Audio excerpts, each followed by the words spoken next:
방송에서 제공하는 투자 정보는 투자 판단에 대한 조언입니다. 방송에서 제공하는 주식의 가치, 가격 상승 및 가격 하락에 대해서는 방송사에서 보장하지 않습니다. 네, 시청자 여러분 안녕하십니까? 어제 우리 증시의 양시장이 모두 상승하며 거래를 마감했습니다. 코스피 시장은 3거래일 만에 상승으로 거래를 마쳤는데요. 코스닥 시장은 지난 2018년 10월 이후 1년 9개월 만에 770선을 돌파했습니다. 전날 뉴욕 증시에서 나스닥 지수가 사상 최고치를 경신한 것이 투자 심리 개선에 영향을 준 것으로 보입니다. 아시아 증시는 다시 한번 상승 랠리를 이어갔는데요. 상하이 지수는 지난달 30일 이후 8거래 연속 상승 곡선을 그리고 있습니다. 최근 8거래일의 상승률은 16%를 넘어갑니다. 대만 증시는 전날 나스닥이 사상 최고치를 경신한 여파로 이 주력 반도체주의 매수세가 들어오면서 30년 5개월 만에 최고치를 기록하면서 마감했습니다. 네, 글로벌 증시 전반적으로 상승 랠리를 이어가고 있는 가운데 간밤 뉴욕 증시는 쉬어가는 흐름이었는데요. 간밤 이슈들 체크해 보시죠.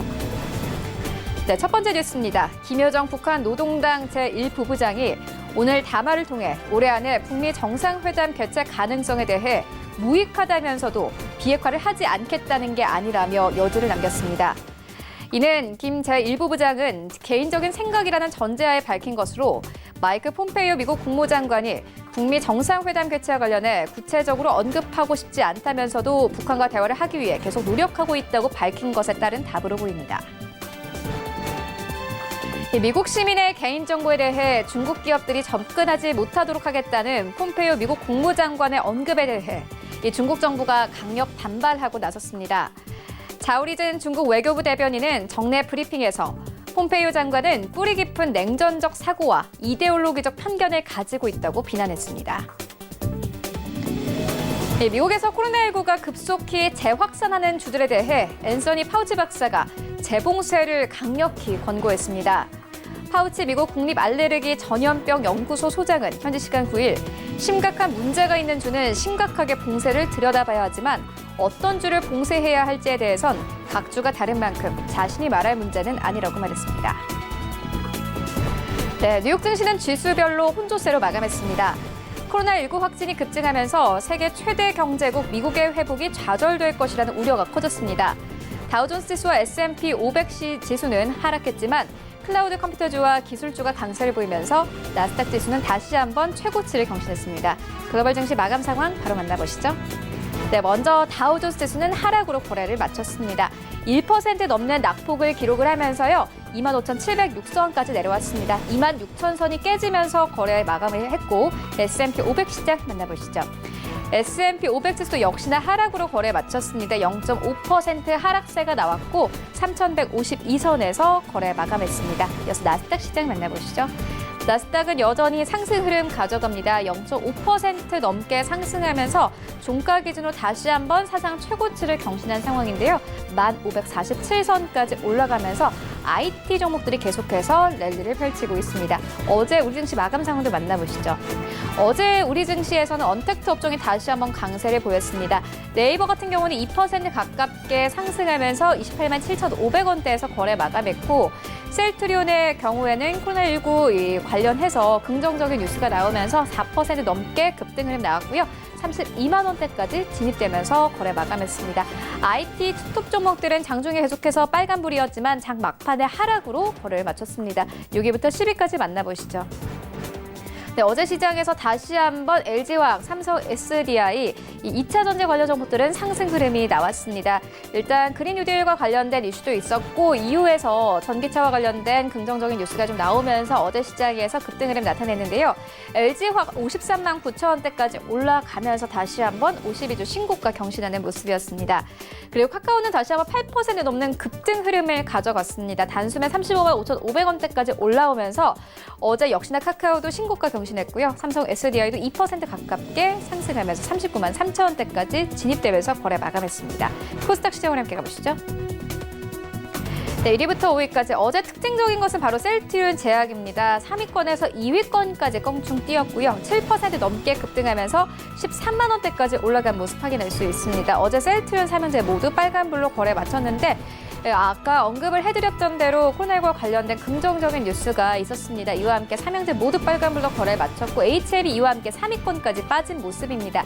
알테오제부터 시젠까지는 계속해서 빨간불로 거래를 마쳤고 시젠 같은 경우는 어제 급락으로 출발을 했습니다만 계속해서 매수가 좀 들어오면서 2% 가깝게 상승 흐름 나타냈고 14만 9,600원대까지 올라가면서 거래 마감했습니다. 어제 장중에는 15만 원 선을 뚫기도 했습니다. 6위부터 10위까지도 만나보시죠. 네, 6위부터 10위까지 펄어비스부터 CJ ENM까지는 모두 상승으로 거래를 마쳤는데요. CJ ENM은 계속해서 실적 회복 기대감이 나오고 있습니다. 4% 넘게 상승하면서 12만 8천 원대까지 올라왔고 에코프로비엠도 역시나 마찬가지로 2% 넘게 상승하면서 거래 마쳤습니다. 반면에 스튜디오 드래곤과 KMW는 어제 시장에서는 좀 쉬어가는 흐름이었습니다. 네, 이어서 코인드레이딩도 만나보시죠. 네, 비트코인은 여전히 계속해서 1,100만 원대에서 거래되고 있습니다. 이더리움은 이제 0.5% 상승 나오면서 29만 원대까지 진입된 모습 확인할 수 있고 샌비트 타임존은 2% 넘는 상승을 가져가면서 460원대까지 진입이 됐습니다. 이외의 코인들 만나보시죠. 네, 코인들 전반적으로 좀 보합권에서 거래되고 있는 가운데 오미가세부터 에메랄드 이더까지 대부분 큰 움직임 없이 흘러가고 있습니다. 네, 이외의 코인들 만나보시죠. 네, 리플 함께 해보시면 0.34% 보합권, 이오스까지 모두 보합권에서 거래가 되고 있고 모네로가 현재 3% 가깝게 급등하면서 8만 2천 원대에서 거래 중입니다. 네, 출발 증시 월드 지금 출발합니다.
네, 국내 이슈들부터 종목들까지 살펴보는 김민수의 사셨나요? 라는 코너로 오늘 시작을 해보도록 하겠습니다.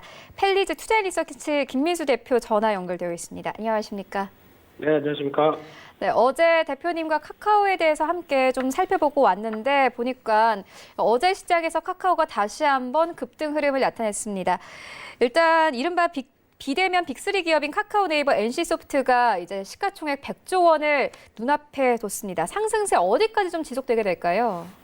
네, 앵커님, 카카오 좀 사셨나요? 라고 질문을 드리려고 했는데, 네. 질문과는 좀 무색한 얘기일 것 같습니다. 네.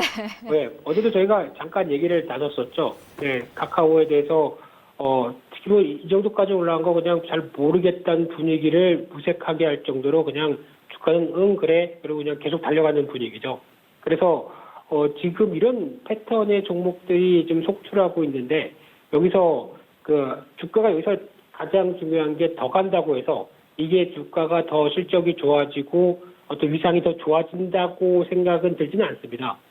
그런 어떤, 실적이 변하거나 저희의 판단 기준보다 주가가 먼저 반응해서 혼자 막 달려가는 경우가 종종 있죠. 그래서 이제 결국에는 그게 버블을 키웠다가 상대적으로 어느 정도 좀 모멘텀이 줄어들게 되면 그 빠르게 올라갔던 부분들이 과열이라는 핑계로 주가가 내려오는 그런 현상들을 많이 봤다라고 하게 되면 일단 뭐 어제 저희 앵커님과 얘기 드렸던 부분들 거의 동일하다고 봐야 될 것 같습니다. 그냥 지금 여기서는 뭐 보유자의 영역일 테고 갖고 계신 분들 그냥 축하드립니다라고 진심 어린 말투로 드리기에는 부럽습니다. 예, 죄송합니다. 근데 그런 어떤 동향으로 봐야 될 생각이라고 보여지고 있고요.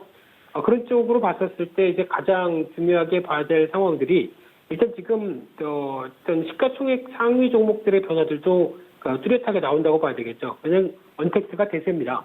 특히 어제 미국 시장도 보다 보니까 다우지수는 한 1%대 가까이 하락했는데 나스닥은 0.5% 오히려 지금 불려지고 있는 마가죠. 네, 과거 빵에서 사라진 페이스북, 뭐 도트된 종목들이 나오기 시작하면서 그래도 지금은 어떤 마가라고 하게 되면 마이크로소프트가 이제 들어왔죠. 거기다가 애플, 구글, 아마존 이런 종목들이 주도를 하는 언택트의 대표주가 나오다 보니까 지금 눈여겨볼 수 있는 게 다우지수와 나스닥 지수의 어떤 괴리율이라고 그러죠. 한때는 다우지수가 어떤 더 올라가다 보니까 나스닥이 이를 못 따라가던 현상도 있었습니다. 저희가 최근 1, 2년 동안은 하도 나스닥 시장이 강해서 젖어 있었는데 오히려 지금은 어떤 과거 같은 경우는 다우지수가 더 많이 가고 나스닥이 못 따라가는 현상도 나오다 보니까 이런 괴리율 차이가 계속 보여졌던 측면들이 있는데 지금 현재 나스닥 지수와 다우지수의 괴리율이 사상 최대까지 벌어지는 또 기현상까지 나오죠.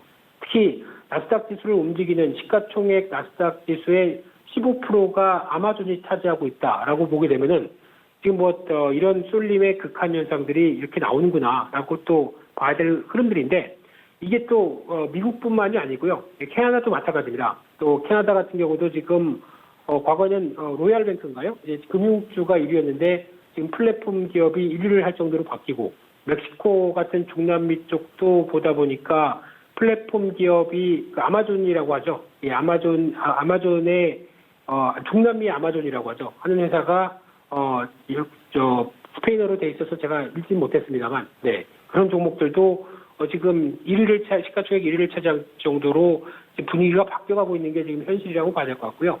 그러다 보니까 국내 시총도 마찬가지로 상위 10개를 보게 되면은 한국이 제조업의 대표주자다 할 정도가 무색할 정도로 어떤 제조업체는 지금 시가총액이 뒤로 밀려가고 있고 그중에서 그나마 반도체 1, 2위가 딱 자리를 차지하고 있는 가운데 바이오 종목들이 침투하기 시작했고요.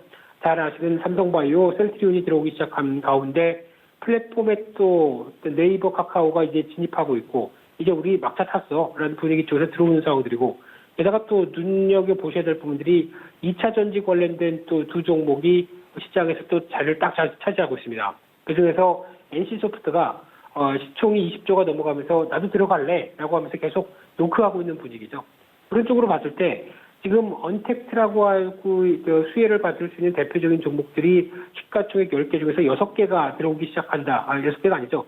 5개 정도가 들어온다라고 하게 되면 절반 가까이가 새롭게 진입해서 나도 한 몫을 한다라는 관점들이 지금 가장 눈여겨볼 수 있는 상황들인데 그러다 보니까 네이버는 이제 시총 4위, 카카오가 시총 7위, 뭐 저 밑에 있던 20위권에 있다가 지금 막 열심히 달려오고 있는 상황들이다 보니까 이에 따라서 당연히 눈길이 갈 수밖에 없죠. 특히 시가총액 상위 종목들 같은 경우는 지금 시류를 반영한다, 뭐 증시의 거울이다라고 하는 쪽에서 변하고 있는 상황에 대해서 그냥 어떻게 보면 반성을 해야 되겠죠. 과연 내가 이 정도로 시가총액 순위가 바뀔 정도로 시장은 빨리 변했는데 내가 그 정도로 맞게 내 투자의 판단을 가져갔느냐. 혹시 이쪽에 대해서 만약에 포트폴리오에 거의 없다라고 하게 되면 나는 시장에 대해서 제대로 대처를 못했구나라고 또 밖에 볼 수 없는 상황들이고요. 저도 반성하고 있습니다. 네, 카카오 그렇게 올라갈 동안 그냥 말로만 하고 대응을 한 번도 못했다라고 하게 되면 솔직히 좀 부럽고 안타깝고 투자 전략들이 좀 잘못됐다라는 건 인정을 하겠는데 그럼 더 중요한 거는 그럼 여기까지 올라온 마당에 앞으로 뭐 50만 원 갈 것 같기 때문에 지금이라도 편입하지 않고 투자에 대한 변화를 가져갈 것이냐가 가장 큰 문제겠죠. 근데 제가 보기에는 솔직히 죄송합니다만 여기서 들어가서 어제 드린 얘기와 또 거의 비슷한 맥락으로 봐야 될 부분이고요.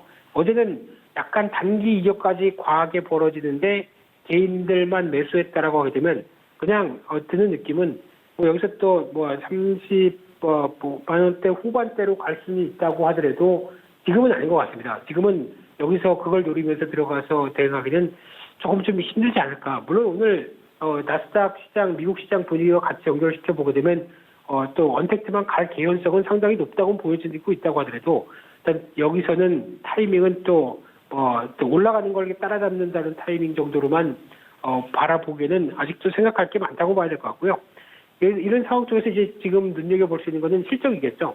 그러면은 다 좋다는 건 알겠는데 지금 주가가 또 계속 가다 보니까 좋은 얘기밖에 안 나옵니다. 어제 잠깐 언급드렸던 좋은 얘기들밖에 안 나오는 입장 쪽에서 이제 실적 발표가 딱 됐을 때 과연 투자자들이 어떻게 반응을 할 것인가. 그러면 올해 적어도 작년 동기 대비해서 얼마 이상은 다 늘을 것이라고 보이고 있는데 그 정도 적어도 눈높이에 맞는 실적보다 더 좋을 것이다라고 생각하고 주가가 왔겠죠. 근데 그런 흐름들이 과연 현실화가 될 것인지가 일단 가장 큰 관건이고요. 그러면 아마 이제 보통 이렇게 달리던 종목이 실적 발표가 돼서 그 정도의 눈높이에 맞는 실적을 발표하게 되면 거기서 더 가는 게 아니라 보통 차익 매물이 한번 나오죠. 그래서 아직도 다음 분기까지 실적을 발표할 때까지 시간이 있다 보니까 그렇게 이어질 가능성이 더 높다는데 무게를 맞춰봐야 될 것 같고요.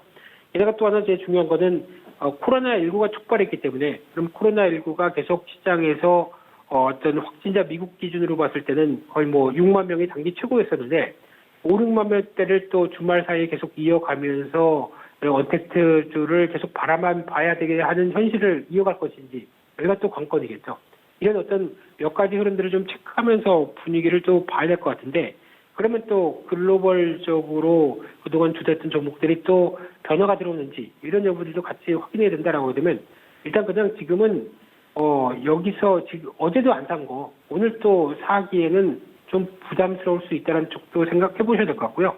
그냥 이번 타이밍은 놓쳤다라고 생각하시고 좀 더 자유롭게 특히 이런 상황이 되게 되면 다시 또 추세 안쪽까지 들어와서 눌림목 만들고 갈 가능성도 있다라고 생각하게 되면 좀 여유 있게 보시죠. 지금 종목이 카카오만 상장된 게 아니기 때문에 저희가 너무 거기다만 포인트를 맞춰서 대응하기는 물론 과거 전략이 늦었다고 하더라도 지금 여기서 너무 또 무리하게 대응하지 말자. 이 부분은 또 두 번 똑같이 말씀드려야 될 것 같습니다. 네, 죄송합니다. 네.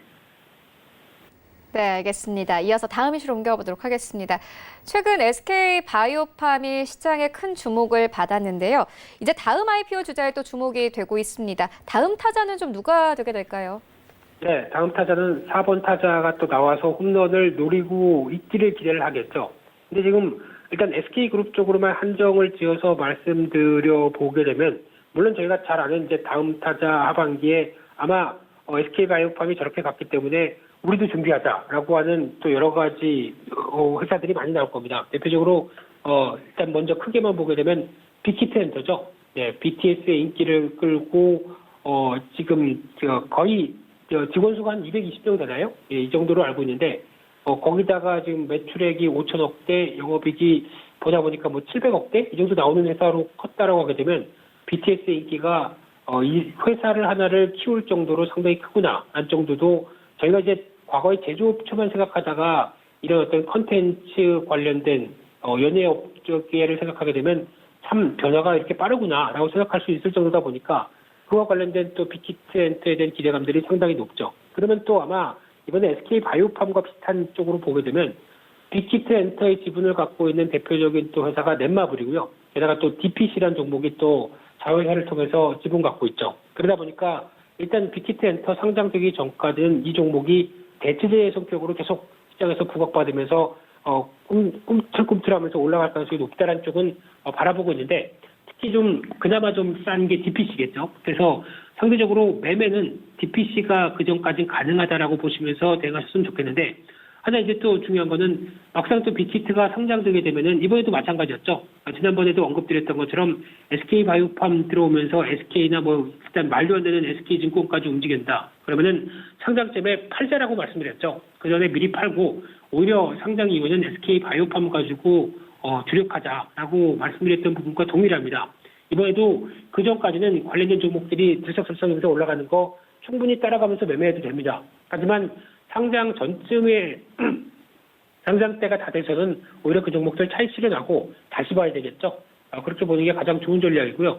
또 하나 시장에서 또 기대하고 있는 게 크래프톤이라고 하는 배틀그라운드의 어떤 회사가 또 들어올 걸로 게임주죠. 네, 이쪽에 대해서도 기대를 하고 있는 것 같은데, 근데 좀 아쉬운 거는 상장한다 하다가 너무 좀 늦게 들어오는 게 아닐까 하는 생각도 좀 들고 있고요. 그러다 보니까 배틀그라운드의 인기가 과거의 정점 대비해서는 좀 사그라든 분위기인데, 지금 상장해서 어떤 무슨 이득을 얻을까라는, 이득보다는 무슨 모멘텀이 강할까라는 생각들이 좀 들고 있는데, 또 차기 신작에 대한 기대감이 있다고 하더라도 일단은 아마 그 외 크래프톤 관련된 쪽에 대한 기대감은 약간 낮춰주시는 게 좋지 않을까 싶기 때문에 일단은 빅히트가 가장 또 하반기 대어라고 봐야 되겠죠.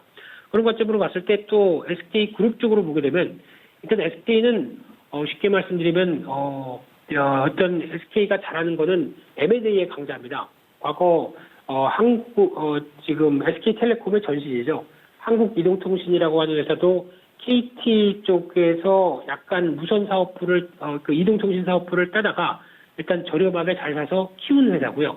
또 SK 하이닉스도 현대전자를 이어갔던 이런 명맥 쪽에서 어떤 잘 인수를 해서 또 하나의 효자로 만든 부분들이고, 그러다 보니까 SK가 잘하는 거는 일단 기업들을 잘 어떻게 보면은 그 전에 잘 좀 덜 많은 회사들을 꾸려서 이를 좀 키우는데 상당히 어떤 재능이 있다라고 보시면 될 것 같은데, 그러다 보니까 이번에도 또 눈길이 끄는 회사 중에 하나가 SK IET라고 있습니다. SK 이노베이션 지분이 100%가 있는 회사인데 또 배터리 분리막에 주력을 하고 있는 회사죠. 이 회사 같은 경우 작년 매출이 2,600억대, 영업이익이 800억대, 꽤 잘 나옵니다. 근데 올해는 매출이 5천억대까지 나올 정도라고 하게 되면 이 기준으로 보게 되면 적어도 1,500억대는 나오겠네요. 네, 그런 어떤 회사라고 하게 되면 영업이익률 30%, 매출 성장률 거의 100% 가까이 된다라고 하게 되면 당연히 관심이 높죠. 아마 지금 증권 신고서가 들어가는 정도로 알고 있는데 이게 가시화되기 시작해서 시장에서 변화가 온다고 보게 되면 아마 IPO는 관심을 두셔야 될 종목이라고 생각됩니다. 성장성 충분히 보여주고 있고 그와 관련된 흐름이다라고 얘기되면 관심이 필요하고요. 또 SK 매직도 얘기가 나오고 있는데 렌탈 관련된 회사죠. 그래서 SK 네트워크스 지분이 100% 갖고 있는 회사인데 매출이 8,700억. 렌탈로 이렇게 크게 매출을 가져갈 정도로 잘 몰랐었는데 강한 회사인 것 같습니다. 영업이익이 790억대. 하지만 순이익은 이보다 많이 적죠. 한 몇백억대, 한 2, 300억대 정도로 알고 있는데, 그러다 보니까 이런 회사들 같은 경우도 IPO가 들어온다고 해서 기대감은 높지만 SK 매직은 생각보다 어떤 성장성 측면으로 본다라고 되면 좀 떨어질 측면이 높기 때문에 아예 집중을 하게 되면 SK IET를 집중해야 될 것 같고요. 그중에 또 SK 실트론이라고 하는 반도체 재료 관련된 회사, SK 하이닉스와 연관이 상당히 크겠죠. 그와 함께 SK 건설 이런 쪽도 생각해 볼 수 있을 것 같은데, 그래도 지금 시류에 맞고 성장성을 본다라고 하게 되면 일단 IET 다시 한번 강조를 드려야 될 것 같고요. 근데 IPO 관련해서 가장 주목할 흐름은 세 가지 포인트로 맞추셔야 될 것 같습니다. 일단 첫 번째가 공모가 수준이 시장이 안 좋아서 공모가를 낮게 책정했는데 이 부분이 오히려 들어오다 보니까 너무 싼 게 아니냐 이런 관점 쪽에서 매수세가 몰리는 경우가 있고요. 두 번째는 성장성입니다. 보통 이제 상장을 할 때 IPO를 준비할 때 보게 되면 과거 실적을 가지고 하는데 과거 실적 관련된 쪽에서 보통 성장하는 비율이 매년 50%, 100%씩 매출이 뛰면서 성장한다. 그러면 당연히 올해에 대한 기대감과 내년에 대한 기대감이 반영된다라고 하게 되면 주가는 또 기대감이 높겠죠. 이런 성장성을 가진 종목들이 오히려 지금은 대세다라는 관점 쪽에서 이게 또 하나의 포인트가 될 것 같고요. 마지막으로는 또 공모가 산출할 때 나왔던 경쟁률이 중요하겠죠. 기관도 관심이 높고 어떤 공모 청약을 받았더니 500대 1이더라. 이런 식으로 몇백 대 1 이상 정도로 강한 경쟁률을 보여줬다라고 하게 되면 이게 또 하나의 포인트겠죠. 그래서 과거 데이터를 찾아보시면서 만약에 관심 있는 회사가 이번에 IPO를 하는데 그러면 이 세 가지 포인트를 좀 챙겨보시면서 그래도 이번에 IPO 이후에 나오는 종목에 대해서 베팅을 하겠다라고 하는 판단 기준을 가져가신다고 하게 되면 좋은 팁이 아닐까요, 앵커님? 네, 이렇게 생각됩니다. 이상입니다. 네, 알겠습니다. 이어서 다음 이슈로 옮겨가 보도록 하겠습니다. 최근 개인 투자자들의 일명 이 빚을 투자해서 이 빚을 내서 투자하는 B2가 13조 원까지 늘면서 역대 최고치를 경신했습니다. 괜찮을까요? 어떻게 보십니까? 네, 앵커님, 주변에 친구가 나 주식하는데 500만 원 하고 있었어. 근데 마이너스 통장 개설해서 한 1,000만 원 확 땡겨다가 1,500 정도로 하게 되면 좀 수익률 좋지 않을까라고 문의한다면 어떤 조언을 주시겠습니까? 일단 저는 반대할 것 같은데 대표님께서는 어떻게 말씀하실 겁니까? 근데 딱 잘라서 안 돼. 이러고 끝나실 건가요? 네, 뭐 자신 있으면 해봐라 이렇게 말을 하겠죠. 어떻게 네, 어떻게 생각하시나요? 네, 자신감이 충만하니까 한다는 얘기 아닐까요? 그래서 결론적으로 봤을 때는 저는 하라고 하고 싶습니다. 요즘 같은 장세에서는 차라리 지금 뭐 마이너스 통장 이자율을 해봐야 그냥 개인 금융권에서 하게 되면 뭐 2, 3% 많아봐야 2, 3%대 아닐까요? 근데 요즘 같은 장세 분위기 쪽에서 2, 3% 챙기기는 연간이죠. 그러다 보니까 물론 이제 위험 상품이다 보니까 손해볼 확률도 높은데, 근데 서울경제TV에서 김민수의 뭐 살까요 코너만 잘 본다고 하더라도 이 정도는 충분히 나오지 않을까요? 네, 그래서 네, 여력이 있으면 해보라고 말씀드리고 싶은데 가장 중요한 거는 어떤 현금 흐름입니다. 충분히 적어도 제가 보기에는 한 월급이 그러니까 목돈을 이런 식으로 땡겨온다고 표현을 해서 죄송합니다만 그런 그 레버리지를 키우는 쪽으로 하는데 내 월급이 6개월 정도 이상의 그럴 여력들을 충분하다라고 하게 되면 저는 하라고 말씀드리고 싶습니다. 지금 같은 이런 때가 기회인데 특히 현금은 지금 가치가 점점 사라져 가는 시대 쪽에서 지금같이 유동성을 생각을 해야 될 그 흐름이라고 하게 되면 당연히 저는 오히려 기회가 될 때는 베팅을 하는 게 맞다라고 생각되고 있는데요.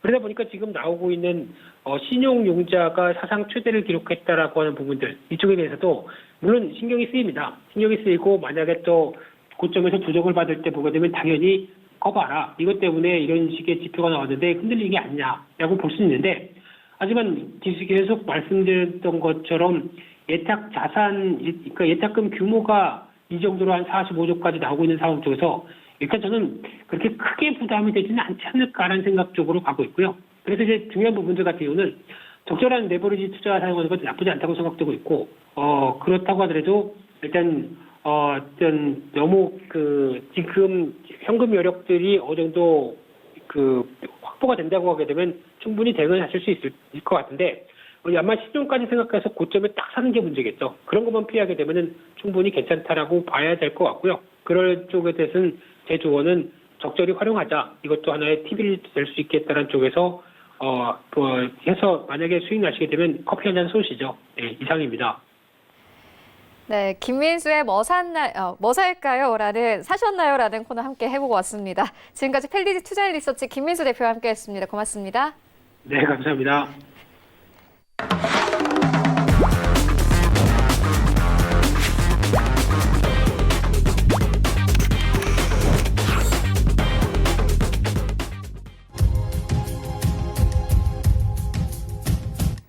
네, 국내 시장 쟁점 함께 분석해 보도록 하겠습니다. 라이브 이슈 타임인데요. KTB 투자증권 이성훈 과장 전화 연결되어 있습니다. 안녕하십니까? 네, 안녕하십니까? 네, 안전자산인 금의 수요가 커지면서 이 금에 투자하는 ETF가 사상 최대 규모로 불어났다라는 소식이 있었는데요. 과장님께서는 투자 전망 어떻게 보고 계십니까? 네, 우선 역시 코로나에 대한 제2차 확산이 되고 있는 가운데 안전자산에 대한 또 관심이 높아지고 있는 현재 상황이라고 좀 볼 수 있겠고요. 하지만 안전자산 중에서도 역시 금에 대한 관심이 더 크다라고 좀 볼 수 있겠습니다. 금 수요가 커지면서 특히 이제 금에 투자는 이 상장지수 펀드죠. ETF가 사상 최대 규모로 불어난 걸 볼 수 있다라고 말씀드릴 수 있겠는데요. 우선 금값이 온수당 2,000달러까지 간다는 전망까지 있으면서 골드러시라는 얘기가 나와주고 있는데 이 골드러시가 당분간 계속될 가능성이 크다라고 좀 얘기가 좀 나와주고 있습니다. 우선 세계 금위원회죠. WGC가 지난달에 전 세계 금 ETF 보유량이 104톤 늘어나면서 월말에 3,621톤으로 사상 최대치를 기록했다는 부분을 발표했고요. 금액 기준을 본다고 한다면 운용자산 규모를 봤을 때 역시 최대라고 할 수 있는 2,058억 달러에 달한다고 볼 수 있겠습니다. 이 금 ETF는 7개월 연속 증가세를 지금 이어왔고 특히 상반기 중에는 734톤, 395억 달러 어치가 좀 유입됐다라고 볼 수 있습니다. 아직 상반기지만 이미 역대 최대 규모의 유입세라고 볼 수 있겠고요. 지금까지 연간 순 유입량 최대 기록은 2009년에 646톤이고 금액으로는 2016년에 230억 달러라고 볼 수 있겠습니다. 그렇기 때문에 지금 현재 역대 최대금을 계속 경신하고 있는 상황이라고 볼 수 있겠고, 이런 역대급 유입세는 당분간 지속될 가능성이 크다라고 볼 수 있겠는데요. 우선 국내 금펀드에서 꾸준히 자금이 좀 들어오고 있고, 지난 7일 기준으로 봤을 때도 설정액이 10억 이상인 12개 금펀드에 최근 3개월간의 유입 금액은 378억 달러라고 볼 수 있습니다. 한마디로 금값이 많이 오른 지난 한 달 사이에서도 126억이 좀 들어왔다라고 볼 수 있겠고요. 역시 향후의 금값의 전망도 밝다는 점도 이런 금 투자자들의 좀 금에 대한 수요를 더 부추기지 않나 판단되는데, 말씀드렸던 코로나19가 좀 재확산되고 또 경기 침체 우려 같은 이런 안전자산에 대한 안전자산에 대한 선호도가 나올 수 있는 그런 여건이 계속해서 시장에서는 그 얘기가 나와주고 있고요. 우선 지금 코로나19가 좀 불확실성한 상태에서 각국이 대규모 유동성 공급에 따른 인플레이션 우려까지 겹친다고 한다면, 역시 이 금에 대한 이 펀드, 특히 ETF 쪽으로의 자금은 계속 몰릴 가능성이 있지 않을까, 이렇게 보입니다. 네, 이어서 다음 이슈로 옮겨가 보도록 하겠습니다. 최근 여러 정책들과 함께 친환경 에너지 관련 종목들이 주목을 받고 있는데요. 그러나 간밤에 박원순 시장의 사망 소식이 있었습니다. 이 추진 중이었던 서울판 그린 뉴딜 정책에 어느 정도 좀 영향이 있을 것으로 보이는데 어떻게 보십니까? 네, 안타깝습니다. 안타까운 얘기라고 볼 수 있겠고요. 하지만 우선 이 사고를 전에 우선 이 한국판 뉴딜 계획에 대한 부분에 있어서는 어제도 그렇지만은 친환경 에너지 관련에 대한 종목들의 상승세를 부추긴 건 맞다라고 좀 볼 수 있겠고요. 어제 같은 경우에도 이 수소 탱크를 제조하는 일진 다이아 상승세를 좀 보여주었고, SPSL, 두산 퓨얼셀 같은 이 대표적인 수소 연료 전지를 제조하는 업체들의 상승세가 나왔던 걸 본다고 한다면, 이런 그린 뉴딜에 대한 시장에서의 관심은 계속 좀 뜨거워질 가능성이 있지 않을까 판단이 됩니다. 물론 이제 어떻게 또 정책이 바뀔지는 지금 조심스럽게 어떤 예측을 하기도 지금 힘들 부분이지만, 하지만 그린 뉴딜 같은 경우에는 규모가 원래 100조 원 규모라고 본다고 한다면 이런 그린 뉴딜에 대한 수혜주는 계속 점검할 필요가 있지 않을까, 이렇게 보입니다. 특히 이제 풍력 타워 제조업체라고 할 수 있는 CS 윈드 같은 경우에도 상승세로 보이는 걸 본다면 수소, 풍력 같은 이 친환경 에너지에 대한 관심은 뜨거워질 가능성이 있지 않을까, 이렇게 판단이 되고 있고요. 우선 이 13일이죠. 이제 그린 뉴딜과 디지털 뉴딜을 양대축으로 하는 한국판 뉴딜 종합계획 공개할 예정인데, 이게 정상적으로 이제 공개를 할 수 있는지 부분을 좀 가봐야지 않을까 판단되고 있지만, 하지만 예정됐던 걸 계획한다면은 이 친환경에 관련된 이 종목들은 점검할 필요가 있지 않을까 생각이 됩니다.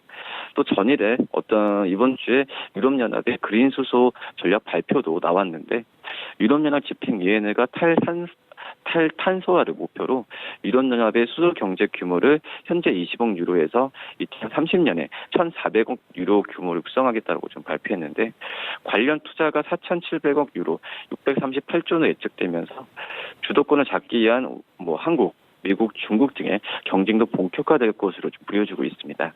유럽연합의 정책 발표로 국내의 어떤 수소산업 정책 지원 강도도 확대될 것으로 전망되면서, 이 수소에 대한 관심은 우리나라뿐만 아니라 전 세계적으로 관심이 뜨겁다, 이렇게 좀 말씀드릴 수 있겠습니다.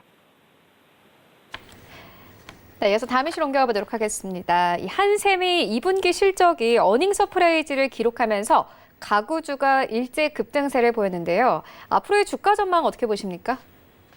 네, 이제 코로나19로 위축됐던 이 소비가 이 가구주 쪽으로 오히려 좀 반사이로 온다라는 분석이 좀 나와주고 있고, 여기에 한샘의 2분기 실적이 나온 걸 본다면 우선 가구주에 대한 관심을 꾸준히 가져야 되지 않을까 판단되고요.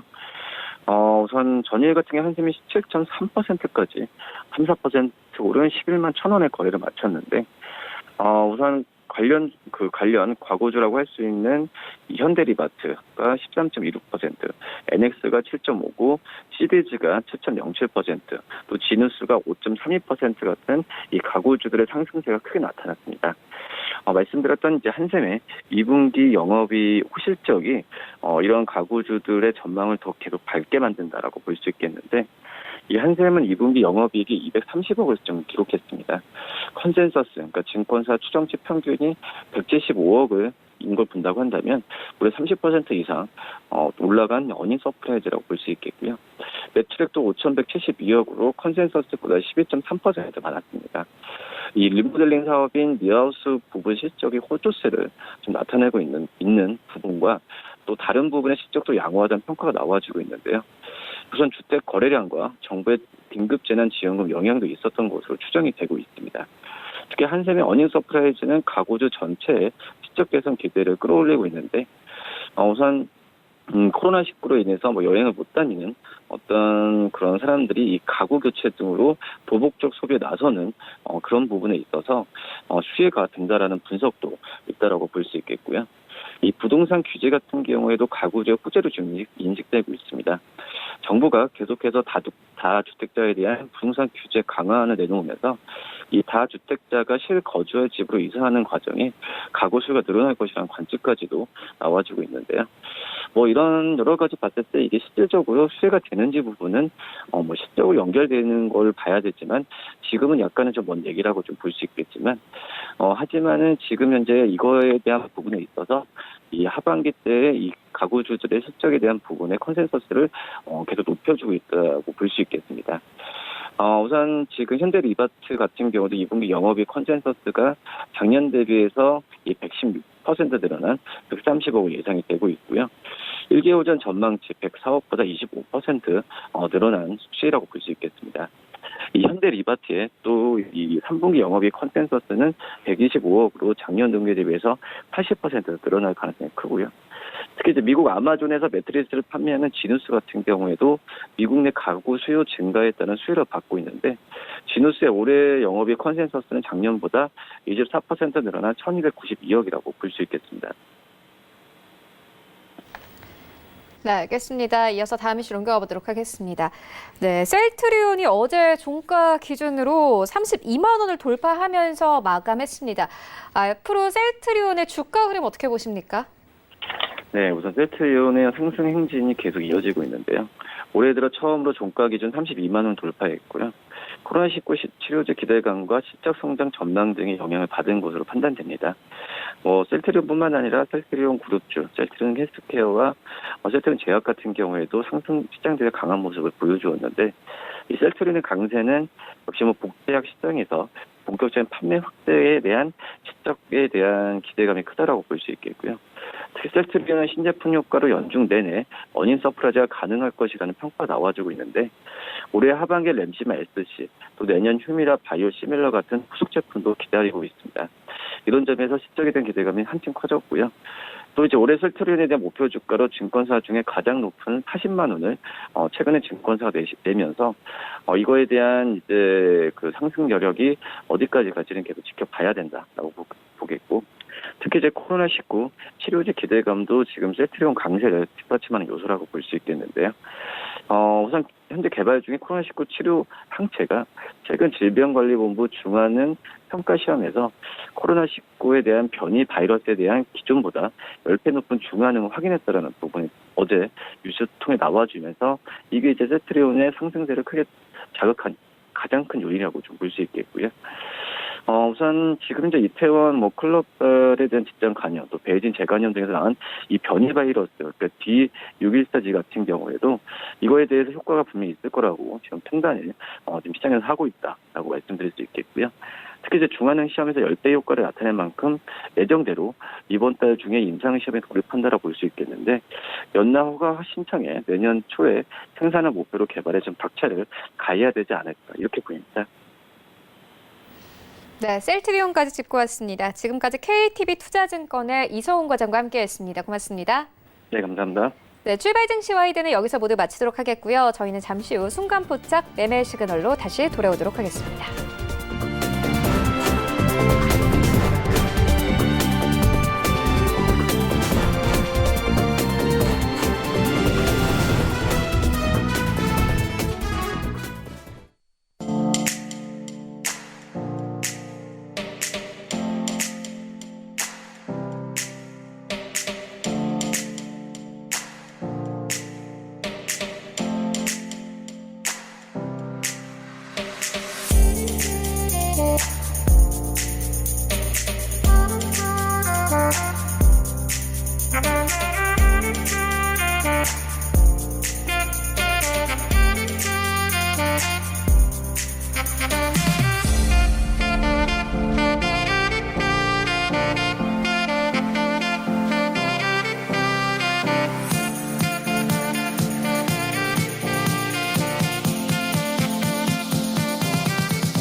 안녕하세요. K웨더 라이프스타일 예보 박유라입니다. 오늘은 전국에 장맛비가 오겠습니다.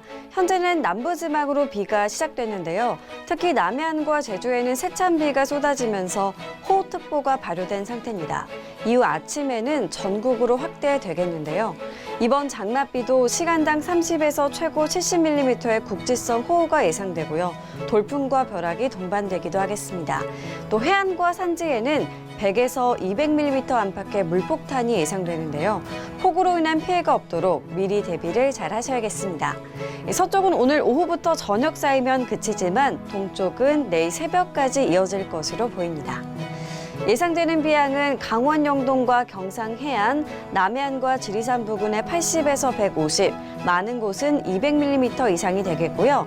경상도에 50에서 100, 많은 곳 150mm 이상, 전라도와 충청 남부, 제주도에 30에서 80, 그 밖에 중부지방 곳곳에 10에서 많게는 60mm가 되겠습니다. 다음은 자세한 지역별 날씨입니다. 중부지방 비가 오면서 더위가 주춤하겠습니다. 낮 기온 서울과 춘천, 대전 모두 26도를 보이겠습니다. 동해안도 장맛비가 오면서 더위가 쉬어가겠습니다. 낮 동안 속초와 강릉 22도가 되겠습니다. 남부지방도 비가 내리면서 더위가 한풀 꺾이겠습니다. 한낮 기온 전주와 대구 27도로 어제보다 3도에서 5도가량 낮겠습니다. 현재 제주 먼바다와 앞바다로 풍랑특보가 발효됐는데요. 이후 그 밖에 남해와 동해상으로도 특보가 점차 확대될 것으로 보입니다. 물결은 이들 해상으로 최고 3.5에서 4m까지 매우 높게 일겠습니다. 토요일 다시 장마전선이 북상해 제주를 시작으로 일요일에는 충청 이남으로 확대되겠고요. 다음 주 초반에는 전국에서 장맛비가 내릴 것으로 전망됩니다. 날씨였습니다.